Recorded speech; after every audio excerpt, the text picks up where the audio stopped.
The BBC presents Jet Morgan in Journey into Space.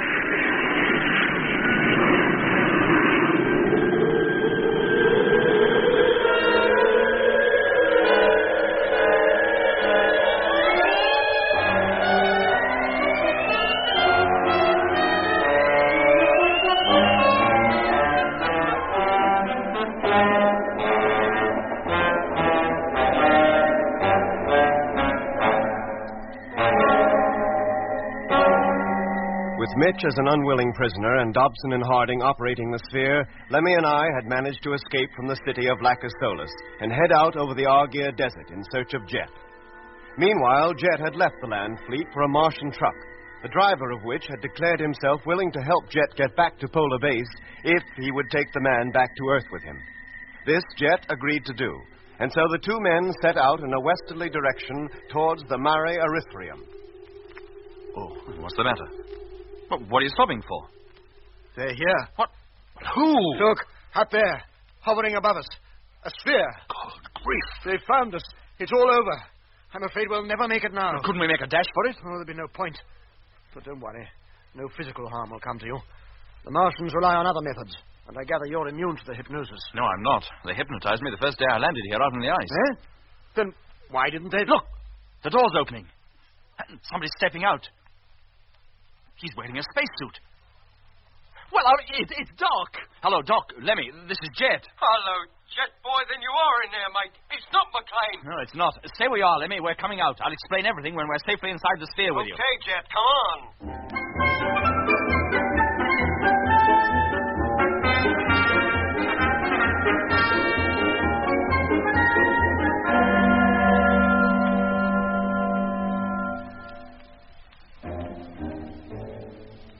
My hunch that Jet must have boarded the truck that had left the strange tracks near the land fleet had been right. And we had overtaken the machine within a few minutes of leaving Jet's empty truck where we found it, out on the desert. Once aboard, Jet introduced us to the stranger. His name was Webster. He'd apparently lived in South Africa before being picked up by a Martian ship and brought to the Red Planet. Jet then told me to take the ship off and head for the great dome that lay on the horizon. But the stranger had other views. No, not the dome. Head back for your Polar Base. Polar Base? But we'll never find Frank or any of the others up there. I tell you, Mr. Morgan, if you want to get back to Earth to warn them of a proposed invasion, you have no time to lose. Look, out there on the desert, we made a deal. Very well. I'll do what I can. Take off and make for the dome. But don't blame me if you all end up as the crew of number one almost certainly have already. Well, that's our lookout. Okay, Lemmy, take her off. And if you must go there, keep at low level. There's less chance of our being detected.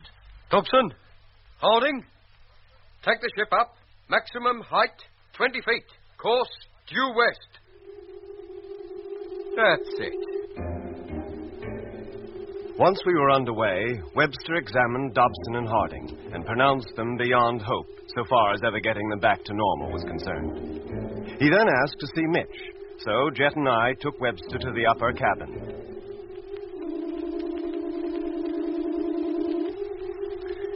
Hello, Mitch. How are you feeling? Oh, will somebody tell me what's going on? Who's this? This is Mr. Webster. He thinks he can help. How do you do? Where did he come from? He wasn't with us when we set out. No, Mitch. He left the Earth 15 years before we did. What are you talking about? Nobody had ever reached the moon then, let alone Mars. So you now think you are on Mars? Oh, what else am I to think? You told me we were, and, well, I've only got to look out of the window to see we're not on the space anymore. What is the last thing you remember, Mr. Mitchell? Being in the Discovery on my way here. Everything else between that time and now is a complete blank. Mr. Morgan, I'd like to have a word alone with Dr. Matthews. Certainly. Now, don't worry, Mitch. Everything's going to be all right, boy. It had better be. Well, Mr. Webster? This isn't a bad case. Nothing like as bad as those two fellows downstairs. I'm almost back to normal. Have you any recollection of his being influenced a second time? Yes. When we took this sphere, that peculiar noise came on, and Mitch and Dobson and Harding fell asleep. Then that was it. Had he been handled properly then, he could have been completely normal by now. But I don't understand. While he's in that sleeping state, it is possible to penetrate right deep down inside a subject's mind. Yes? Tell him he's in Africa, and when he wakes up, he'll believe it. That Dr. Matthews is the Martian method.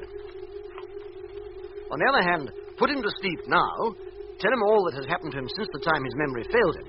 When he wakes up again, he'll remember everything. I see. You willing to try it, Doctor? Of course. I'll try anything. Well, then we'll leave you alone with him.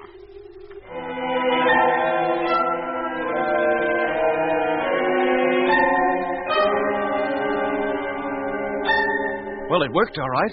I put him to sleep just as Webster suggested, told him everything, and when I woke him up, he was quite normal. Oh, let's thank our lucky stars for that. If only we had a suit for him, he could come down here. Dobson! Harding! Stop the ship! Have we arrived already, then? Yes, now. Open the main door. All right, Mr. Morgan. If you care to wait here, I'll go and see what I can find out about Frank Rogers and the rest of his crew. And at the same time, bring a breathing apparatus for Mr. Mitchell. You're going alone? You look rather conspicuous in that spacesuit. Other people here might begin to ask awkward questions. That's all very well, mate, but how do we know what you're up to once you're out of our sight? You don't trust me? We've learned not to trust even our own eyes on this planet. Very well. If it makes you feel any better, I'll get breathing sets for the rest of you, and you can all come. Oh. And then once we're in there, you've got the lot of us. You don't seem to like any of my suggestions, Mr. Barnett. That's right. Leave this to me, Lemmy. Mr. Webster, you may or may not be in a position to help us. We cannot be sure as yet. So whatever you do, we must have some say in the matter. And what are you saying now? That you go into that dome and bring 4 sets of breathing apparatus with you. Yes? When you return, I'll have decided whether all or any of us will be coming back with you. Very well. Now, how long will it take you to get them? About 10 minutes. Right. But if you're not back in that time, we shall take off. What, and leave me here? But you promised you would take me back to Earth with you. Be back within 10 minutes, alone. You can expect me back well within that time. Harding, close the door. Hey, Jet, what's the idea? I'm taking no chances, Lemmy. What if his plan is to get us in there? But, Jet, if we don't go with him, how do we find out about Frank and the rest of the crew? Or even if Webster's speaking the truth about him when he does get back? 2 of us will go with him.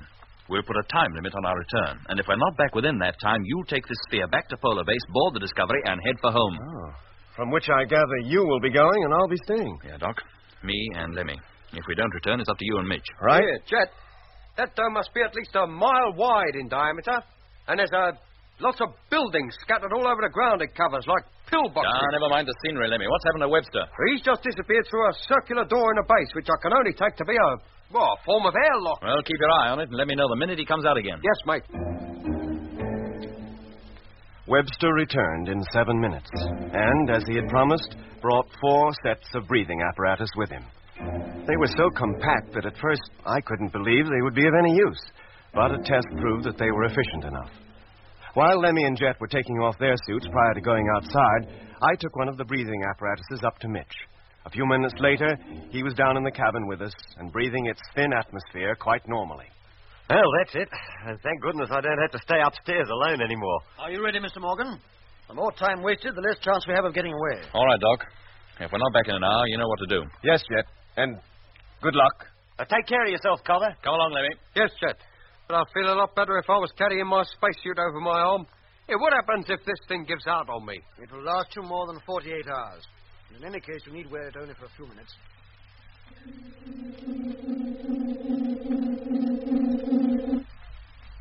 You can take off your masks now. The atmosphere is breathable, all right. Oh, smells just like the London Tube. Now, this way. Where are we now? Inside the wall on which the dome rests. Deep down underground is a factory. Its workers are all conditioned types, but it is run by unconditioned men like myself, on orders received from Larcus Solus. And now we go through here.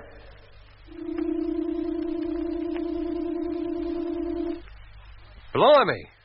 What place is this? It's one of the assembly shops. We have to pass through it to get to the main control room. And look at all them blokes working their insides out down there. Yes, they think they're back on Earth. And what do they think they're doing? Working in an aircraft factory. Making bombers. Hey? Now, come on. We go along here and down the stairs.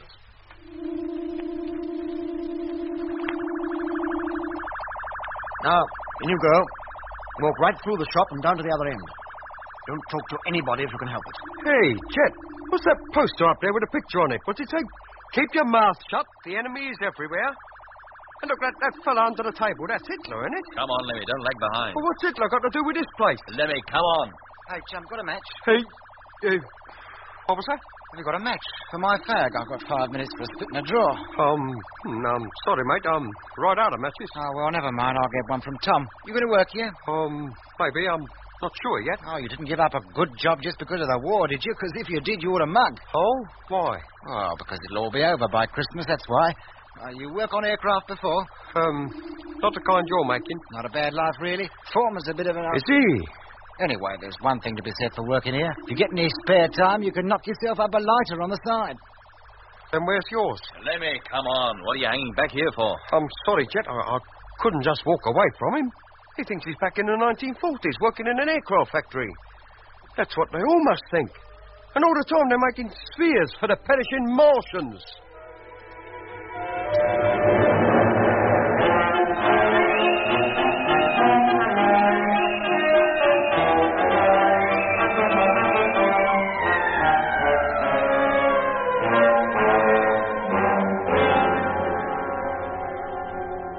What place is this? This is the main control room.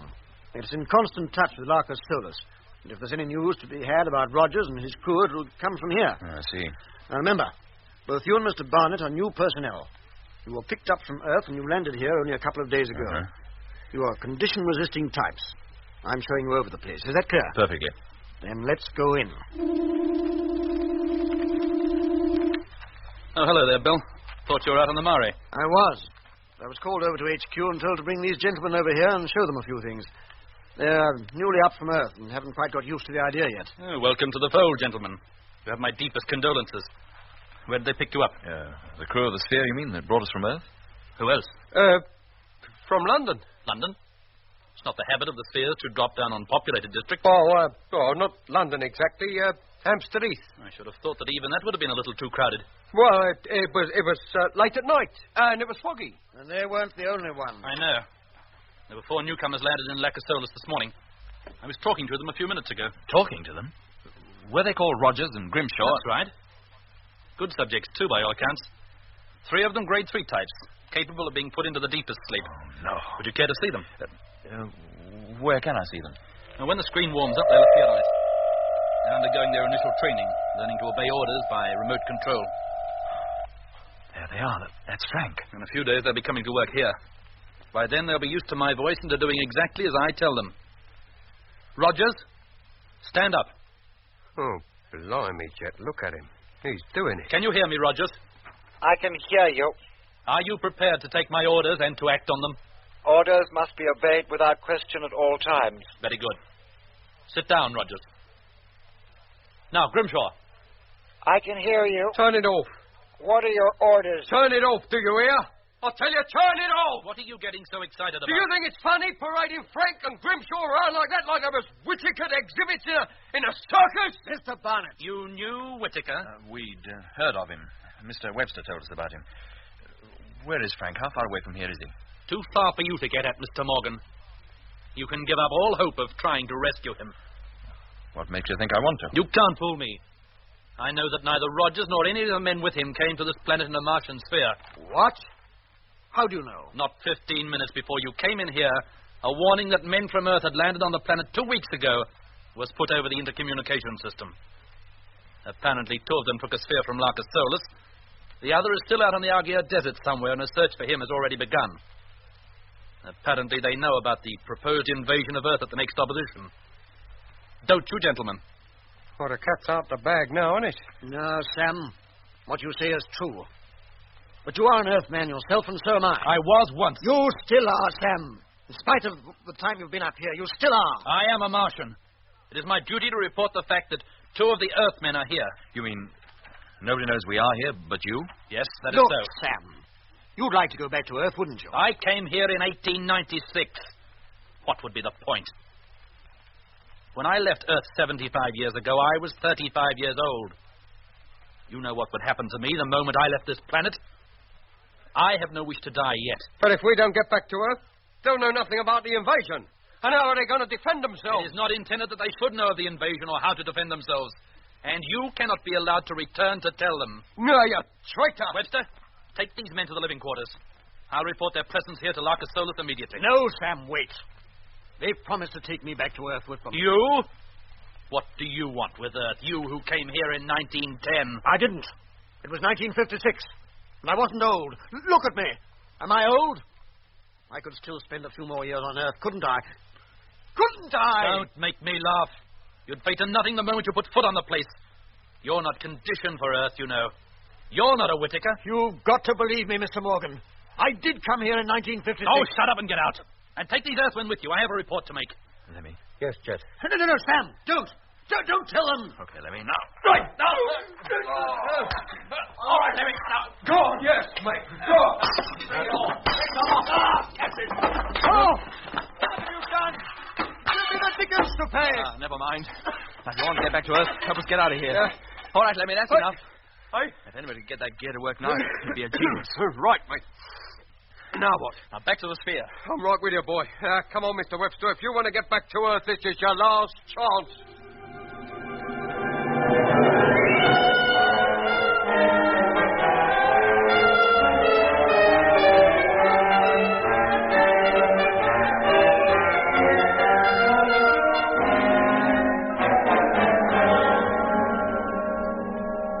Now, come on, Lemmy, before that controller recovers and gives the alarm. Jet, wait! Webster! What about him? He's fainted or something, Eh? mate. Hold on, I'll be right with you. Now, what's wrong? Oh, look at him. Go on. Leave me and go on. What happened to you, Webster? I got hurt in the fight. Why didn't you say so? I didn't want to hold you up. Now, do as I say. Go on. Put his arm on your shoulder, Lemmy. Right. We haven't far to go now. Right. Come on, quick as you can. The airlock's just along that corridor. Put on your mask, Lemmy. You'll need it when we get outside. Right. There they are. Hey, stop. Oh, blimey, they're here. Wait. Stay where you are. Come on, Lemmy, inside. Quick! And carefully. That's it. Wait, Mr. Morgan. Wait. I'm sorry, chum. We got a train to catch.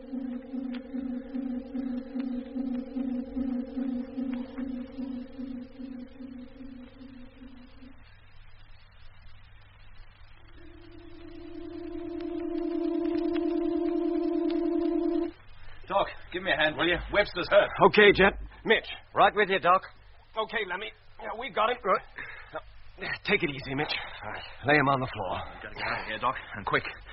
They've already got a search party out after us. What about Frank and Grimshaw? I'm afraid there's nothing we can do about them now, Doc. I see. Take a look at Webster and see Right. what you can do for him. Okay. Meanwhile, I'll get the ship underway. Well, come on, Levy. What are you hanging around outside for? Them blokes who was following us, they're coming through the airlock. Then come on before they get over here and grab you. They don't want to grab us, Mitch.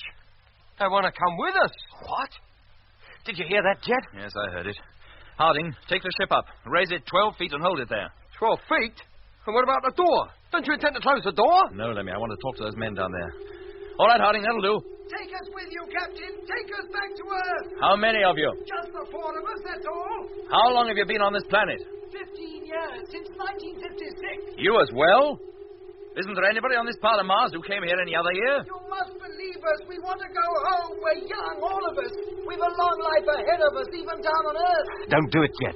It's a trick to get us to return to ground level. All right, I'll take you, but one at a time.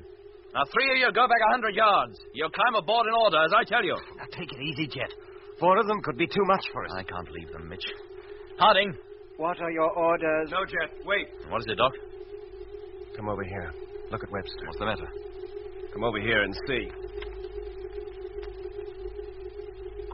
Good grief. Yeah. He's dead. Must have received a hard knock during that fight. But he's old. So very old. From looking at him, I'd say nearly 100.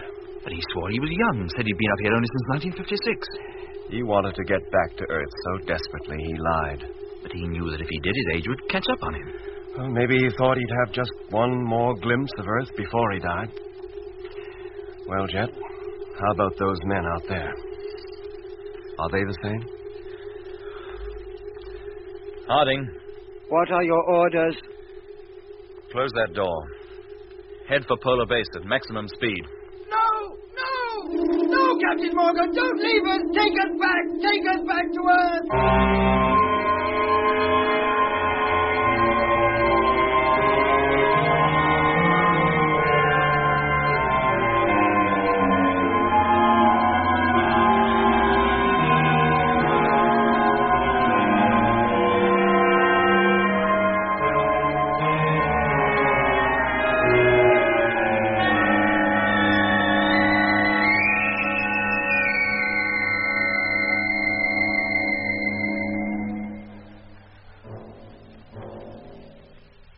hated leaving those men behind, but what could we do?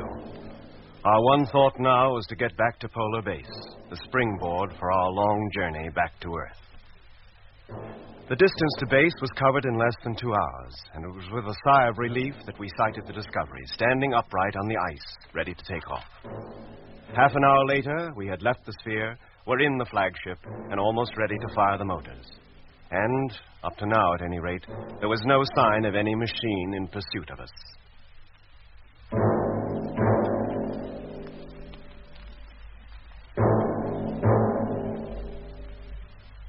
Televiewer, stern view on.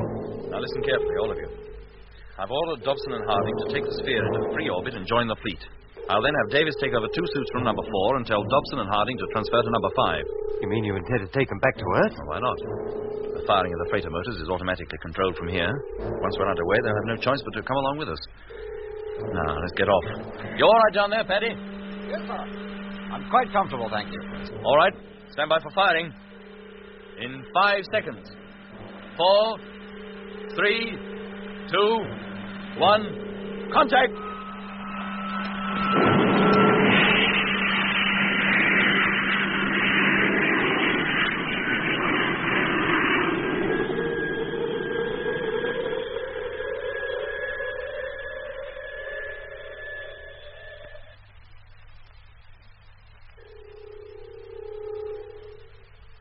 Okay, Jet. Discovery in correct position and traveling in free orbit. Right. Now, we'll have to wait an hour before our position is favorable to fire the motors and head for Earth. Let Paddy out. As soon as you're settled in your own ship, Paddy, give me a call. I will, sir. Can you see the sphere, Doc? Yes, Jet. It's alongside number 6. There, see it? Yes. 9 ships we set out with, and only 4 are returning. And with Dobson and Harding to man one of them, perhaps only 3. Our trip can hardly have been called a success. 13 men lost, 2 ships wrecked, and 3 abandoned for want of crews to man them. Jet, for Pete's sake, look!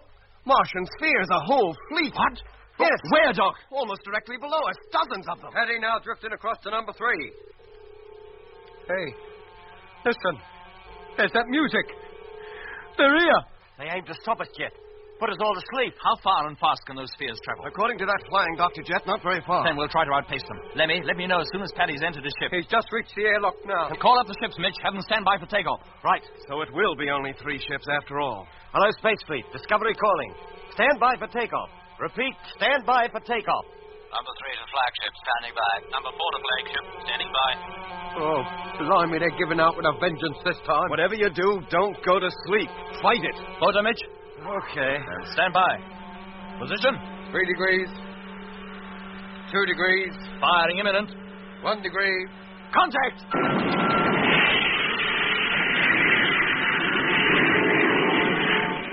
Maybe the 2 freighters, are they with us? Yes, Jet. All motors fired simultaneously. Good for them. Dobson and Harding's sphere haven't moved. I didn't expect it to, Mitch. By now, they're obeying other orders than ours. And the spheres are making no attempt to pursue us. We're going to make it. We're going home.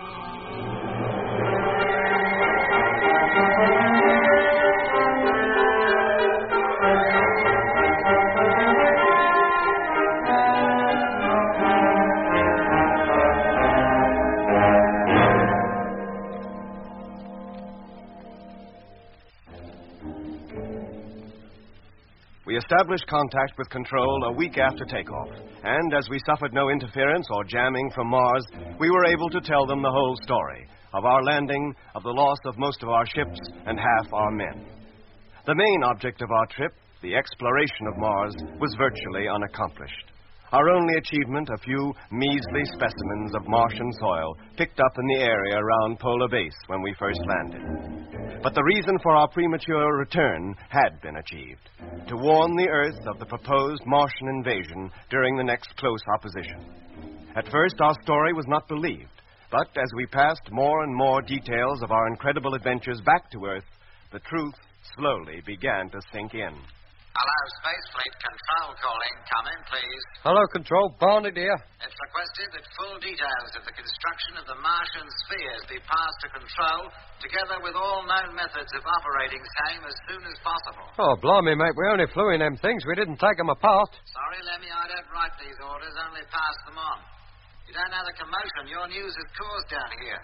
A Martian invasion of the Earth was never even dreamed of. The last thing anybody expected. I don't see why. We invaded their planet, didn't we? Yes, but that's different. Why? The Martians didn't seem to think so. Anyway, mate, I'll pass the signal on to Jet. I expect he'll be calling you to answer it soon. Okay, Lemmy. Our depleted fleet, consisting of only the flagship and a freighter on either side, limped home on its long journey to overtake the Earth, which we hoped to do some 6 months after leaving the hostile planet. We were constantly at the radio, telling Control everything we could remember. Of the people we had met who had originally come from Earth. Of the pyramid in the canal. Of the great pyramid city in the Lacus Solis. Nothing was left out. And most of it retold over and over again.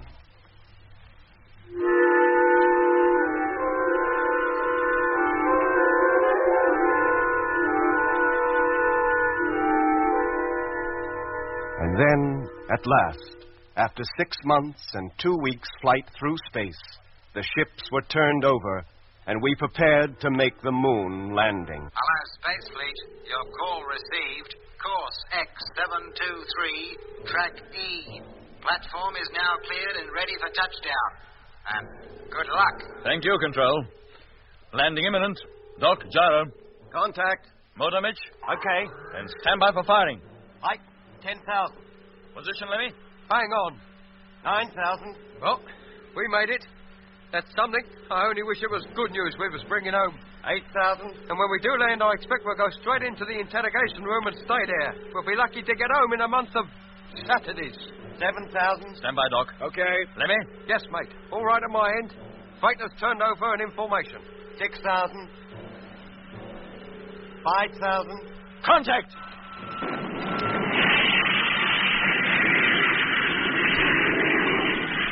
Well, gentlemen, that's it. We made it safely. And let's hope the next ship to land here is not a Martian one.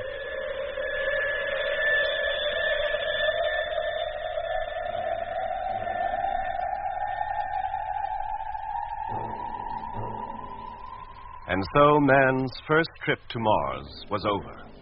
But it marked only the beginning of man's dealings with that fiery planet. The invasion of Earth did indeed begin 2 years later, 13 years before it was intended.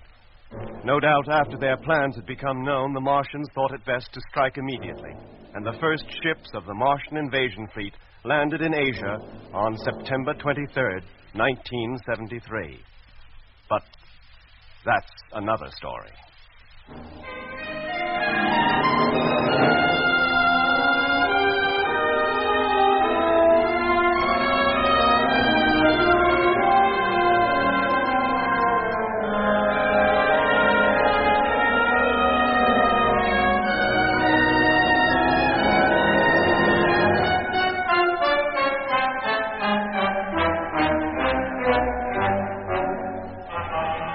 In episode 20 of Journey into Space, the last of the present series, you heard Andrew Foulds as Jet Morgan, David Kossoff as Lemmy, Guy Kingsley Pointer as Doc, Bruce Beebe as Mitch, and with David Jacobs and John Casapan.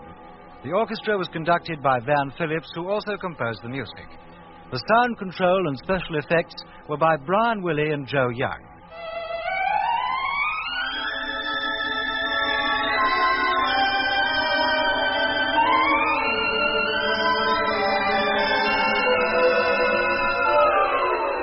Journey into Space is written by Charles Chilton and produced by him in the London studios of the BBC.